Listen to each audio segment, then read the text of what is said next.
Hello les amis, nous allons aujourd'hui dessiner Vegeta de Dragon Ball Z au papier craft et avec des crayons de couleur fluo de la marque Faber-Castell. Pour ce dessin, j'ai besoin d'un carnet de papier craft, d'un crayon, d'une gomme, éventuellement une gomme de précision, un pinceau calligraphique, quelques crayons de couleur et enfin un roller gel blanc. On commence par réaliser le dessin. Je dessine un rond pour schématiser le visage. Puis je l'allonge pour avoir la forme du menton. Et puis je détaille petit à petit le dessin. Alors Vegeta est un personnage de la série Dragon Ball Z, ou Dragon Ball si on prend les mangas. C'est le prince des Saiyans. Et après la destruction de sa planète, il travaille pour la solde de Freezer. D'ailleurs, si ça vous intéresse, on a aussi fait un dessin de Freezer. On vous met le lien en commentaire. On le découvre dans la série en tant que méchant, où il vient asservir la Terre. Mais ça, c'est sans compter que Sangoku s'est méga entraîné pour lui botter le cul. Comme d'habitude, Sangoku ne tue pas son adversaire. C'est souvent le cas pour la plupart des ennemis de Sangoku. D'ailleurs, de mémoire, je ne me rappelle même pas si Sangoku a tué un jour un méchant. Souvent c'est de manière involontaire, par exemple le méchant il veut détruire la Terre et il explose, et auquel cas il meurt parce qu'il se suicide lui-même. Pour Piccolo, il me semble que Sangoku essaye de le tuer, mais au final il n'y arrive pas, hein. Piccolo revient. Bref, si on revient au personnage de Vegeta, il devient au fur et à mesure de la série un gentil malgré lui. C'est aussi le mari de Bulma ainsi que le père de Trunks.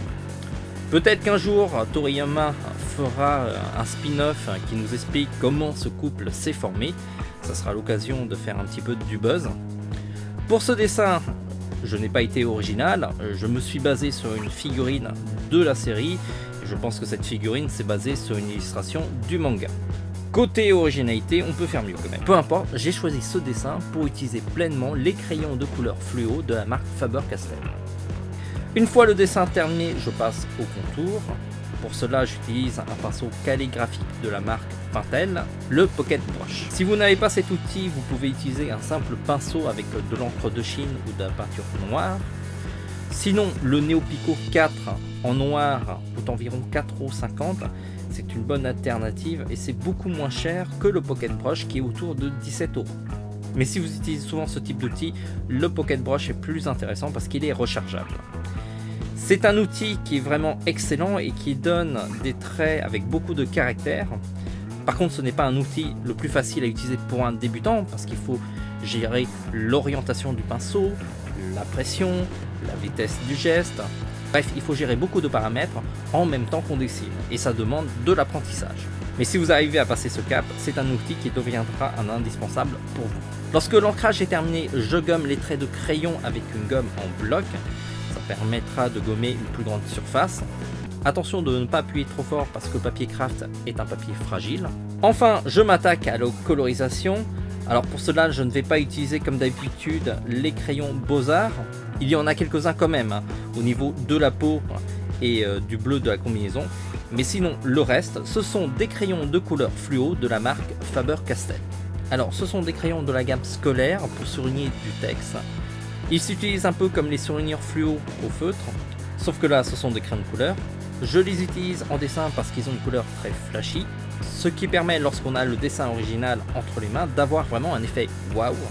Et ça met vraiment en valeur le dessin original. Alors, le dessin a été pensé pour utiliser l'ensemble des crayons de couleur fluo. Parmi toutes les couleurs qui existent en crayons de couleur fluo, il y en a 3 que je trouve qui sont vraiment efficaces. Il y a le rose, l'orange et le vert. Le jaune fluo est aussi efficace, mais comme c'est une couleur très claire, ce n'est pas forcément très voyant par rapport à un jaune léger. Le crayon ayant la teinte la moins efficace est à mon sens le crayon bleu, où je trouve que la couleur n'est pas assez flashy. Comme vous pouvez le voir, je vous dis honnêtement ce que je pense du matériel, même si on le vend.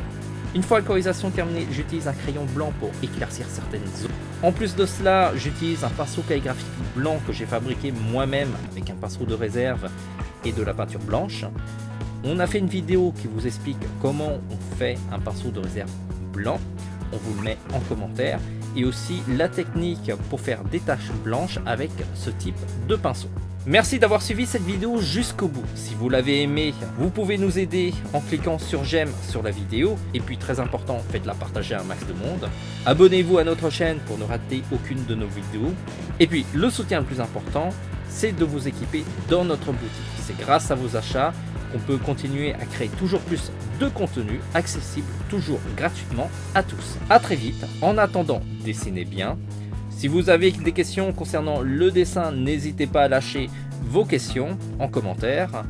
On n'y répondra pas forcément parce qu'il faut du temps pour pouvoir répondre à toutes ces questions. Mais ça peut donner des idées pour des futures vidéos, histoire de répondre à un max de monde. Ciao les amis!